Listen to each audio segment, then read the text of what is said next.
Hello दोस्तों, नमस्कार। आपका अपने चैनल अंजू एग्जाम एकेडमी में स्वागत है। दोस्तों, आज हम लोग देखेंगे इंडियन इकोनॉमिक्स में भारत में खाद्य सुरक्षा। इससे पहले इंडियन इकोनॉमिक्स की 2 से 3 क्लास जा चुके हैं। यदि आप नहीं देखे हैं तो आप चैनल पर विजिट करके देख सकते हैं। और ये वर्तमान में यहाँ पे टीजीटी, पीजीटी जैसी या अन्य प्रकार की सभी टीचिंग एग्जाम की तैयारी करवाई जा रही है।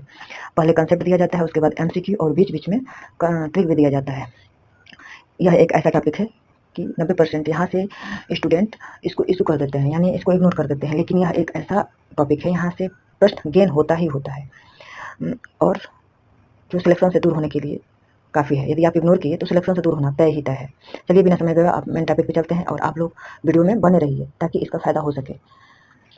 खाद्य सुरक्षा का अर्थ होता है भारत में खाद्य सुरक्षा का अर्थ होता है सभी लोगों को हर समय पर्याप्त एवं सुरक्षित एवं पोषक तत्वों से युक्त भोजन उपलब्ध कराना, यानी संतुलित भोजन।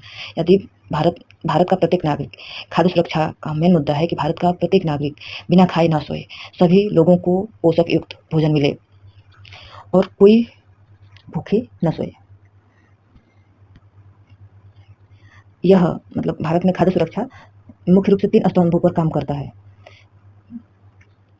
अवेलेबिलिटी मतलब पर्याप्त खाद्य उत्पादन, एसेसिबिलिटी पहुंच, लोगों की क्रय शक्ति हो, अफोर्डेबिलिटी यानी सस्ती कीमत पर भोजन उपलब्ध करना। जैसे कि पर्याप्त खाद्यान्न उत्पादन, देश में पर्याप्त खाद्यान्न उत्पादन हो, लोगों को की क्रय शक्ति हो, मतलब जो भी लोग हैं उसको खरीद सकें, जिससे भारत सरकार ने सस्ते दामों पर गांव में, शहरों में अनाज उपलब्ध करवा दिया। अफोर्डेबिलिटी मतलब सस्ती कीमतों पर। और एक है स्थिरता भी एक इसका स्तंभ है। भारतीय संविधान में खाद्य सुरक्षा, देखिए भारतीय संविधान में खाद्य सुरक्षा तो सीधे शब्दों में नहीं है, लेकिन मौलिक अधिकारों और नीति निर्देशक तत्वों से जुड़ा हुआ है। मौलिक अधिकारों में जैसे अनुच्छेद 21 है, अनुच्छेद 21 में इसमें राइट टू फूड शामिल किया गया है। मतलब मौलिक अधिकार में, जीवन का अधिकार में राइट टू इशू शब्द शामिल किया गया है।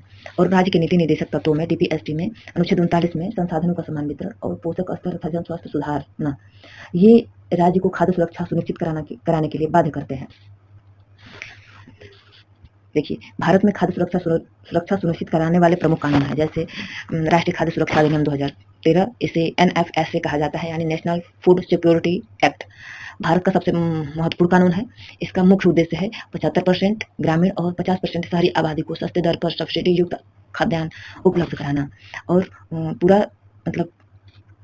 पूरा कुल जनसंख्या का 67% लोग इस योजना से लाभान्वित हैं, सब्सिडी युक्त अनाज से लाभान्वित हैं। और 50% ग्रामीण और शहरी और 75% ग्रामीण। और जब कुल जनसंख्या का आएगा तो 67% होगा। कितना? 67% सस्ते दामों पर यानी सब्सिडी युक्त अनाज प्राप्त कर रहे हैं। और NFSA के तहत सस्ते दर पर अनाज, जैसे चावल 3 रुपये प्रति केजी, गेहूं 2 रुपये प्रति केजी, मोटे अनाज 1 रुपया प्रति केजी। और NFSA में प्रति व्यक्ति 5 किलो अनाज प्राप्त करता है। इसमें मतलब ये कार्य करने के लिए कुछ महत्वपूर्ण संस्थाएं हैं जो मिलकर के इस एक्ट को संचालित करती हैं। प्रमुख संस्थाएं, भारतीय खाद्य सुरक्षा की प्रमुख संस्थाएं हैं, जैसे भारतीय खाद्य निगम, FCI food corporation of India. इसका मुख्य कार्य है खाद्यान्नों का, जो FCI है इसका मुख्य कार्य है खाद्यान्नों को किसानों से MSP प्राइस पर खरीदना, भंडारण करना और वितरण करना। अब MSP क्या होता है? तो कृषि लागत मूल्य आयोग CACP इसको तय करती है। जब वर्ष में 2 बार MSP तय होता है, खरीफ फसल और रबी फसल के समय। और CACP 23 फसलों पर MSP तय करती है, मुख्य रूप से 22 फसलों पर। और एक गन्ना है जो FRBM एक्ट के तहत उसका मूल्य तय होता है। प्रमुख योजनाएं हैं सार्वजनिक वितरण प्रणाली, जिसे PDS कहते हैं, पब्लिक डिस्ट्रीब्यूशन सिस्टम। गरीबों को सस्ता राशन प्रदान करती है। आंगनबाड़ी गरीबों और महिलाओं के लिए पोषण प्रदान करती है। मिड डे मील स्कूलों में बच्चों के लिए भोजन की व्यवस्था करती है। प्रधानमंत्री ग्रामीण कल्याण अन्न योजना, ये कोविड के दौरान मुफ्त राशन दिया गया था। जो भारतीय खाद्य सुरक्षा को बढ़ावा देते हैं या सहायता करते हैं, उनमें से मुख्य योजनाएं हैं PDS, ICDS, mid day meal और प्रधानमंत्री कल्याण अन्न योजना। ये इसको सफल बनाने में महत्वपूर्ण भूमिका निभाती है। दोस्तों, सेशन कैसा लग रहा है? यदि चैनल पर नए हैं तो सब्सक्राइब करिएगा और लाइक भी कर दीजिएगा और कमेंट करके भी बताइएगा कि सेशन कैसा लगा। खाद्य सुरक्षा से कुछ जुड़े मुद्दे हैं, जैसे भुखमरी, कुपोषण, भंडार में कमी, पीडीएस में भ्रष्टाचार, क्षेत्रीय असमानता है। ये खाद्य सुरक्षा से जुड़े कुछ मुद्दे हैं, जो चुनौतियां हैं, जो सफल होने में बाधा उत्पन्न कर रही हैं। सुधार में उपाय, मतलब इसको सुधारने के लिए उपाय किया गया है डिजिटल राशन कार्ड, जिससे डायरेक्ट बेनिफिट ट्रांसफर किया जा सके, बेहतर भंडारण, जो सफल बनाने के लिए उपयोग है।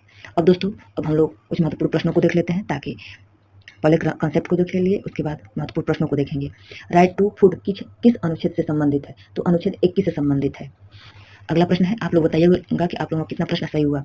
ये बताइए कि राष्ट्रीय खाद्य सुरक्षा अधिनियम कब लागू हुआ था? 2010 में, 2013 में, 2015 में, 2017 में?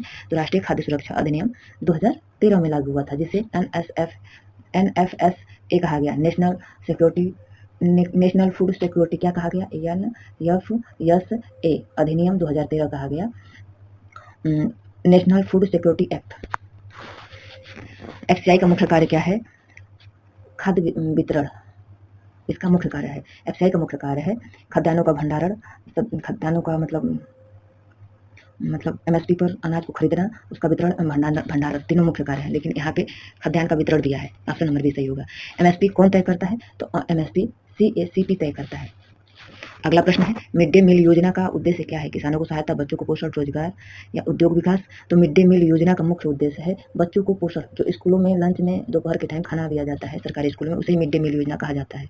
वो खाद्य सुरक्षा अधिनियम के तहत ही क्रियान्वित होता है, यानी कोई भी पोषण युक्त भोजन से वंचित न रहे, उसी को ध्यान में रखकर चलाया जाता है। अभी बताइए, राइट टू फूड भारत में कानूनी रूप किस केस की मजबूती मिलती है? मतलब राइट टू फूड को भारत में कानूनी रूप से किस केस के बाद मजबूती मिलती है? PU इससे, ऑप्शन सी है, PUCL versus union of India, option number C सही होगा। अगला प्रश्न है, NFSA के अंतर्गत प्योरिटी हाउस होल्ड को कितनी मात्रा में अनाज मिलता है? यानी NFS के अंतर्गत प्रति व्यक्ति कितना अनाज दिया जाता है? तो 5 kg। और अंत्योदय अन्न योजना के तहत प्रति परिवार 35 किलो अनाज दिया जाता है, और NFS के तहत प्रति व्यक्ति प्रति माह 5 किलो अनाज दिया जाता है, जिसमें 3 रुपया किलो प्रति किलो चावल, 2 रुपये प्रति किलो गेहूं और 1 रुपया प्रति किलो मोटे अनाज दिया जाता है। अंत्योदय अन्न योजना का उद्देश्य क्या है? सभी किसानों को सहायता प्राप्त करना, सभी गरीब परिवार को खाद्यान्न, बच्चों को पोषण, महिलाओं को रोजगार। देखिए, अंत्योदय अन्न योजना का मुख्य है कि सबसे गरीब परिवारों को अन्न उपलब्ध कराना। अगला प्रश्न है, बफर स्टॉक का मुख्य उद्देश्य क्या है? मतलब भंडारण का मुख्य कारण क्या है? सरकार खाद्यान्नों को खरीदकर MSP मूल्य पर उसका भंडारण क्यों करती है? बफर स्टॉक क्यों बनाती है? क्योंकि कीमत स्थिर रखना है और आपातकाल में, महामारी, युद्ध या किसी संकटकालीन में उसका उपयोग हो सके, इसीलिए बफर स्टॉक बनाया जाता है। और बफर स्टॉक FCI मतलब फूड कॉर्पोरेशन ऑफ इंडिया द्वारा बफर स्टॉक में रखा जाता है। ठीक। अगला प्रश्न है, फूड सिक्योरिटी का कौन सा स्तंभ क्रय से संबंधित है? अवेलेबिलिटी यानी उपलब्धता से संबंधित है, एसेबिलिटी, अफोर्डेबिलिटी, स्टेबिलिटी। तो जो अफोर्डेबिलिटी है ये क्रय शक्ति से संबंधित है। देखिए, NFSA के तहत गर्भवती महिलाओं को क्या लाभ मिलता है?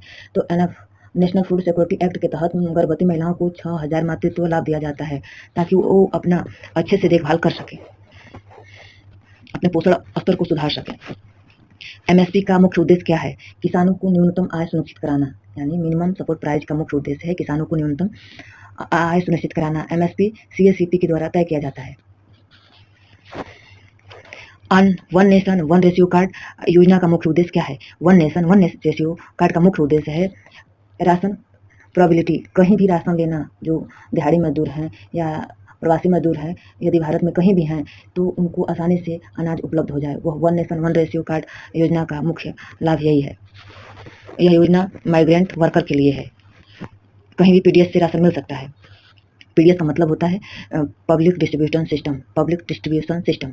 भारत में PDS का मुख्य उद्देश्य क्या है? गरीबों को सस्ती दर पर खाद्यान्न उपलब्ध कराना। ये सब भारतीय खाद्य सुरक्षा को बढ़ावा देने के लिए कार्य करते हैं।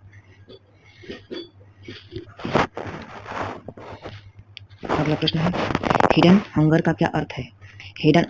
हिडन हंगर का अर्थ है पोषक की कमी। Option number. दोस्तों, वीडियो कैसा लगा आप कमेंट करके बताइएगा। आप और किस टॉपिक पे वीडियो बनाना चाह रहे हैं, कमेंट करके भी बताइएगा। Thank you.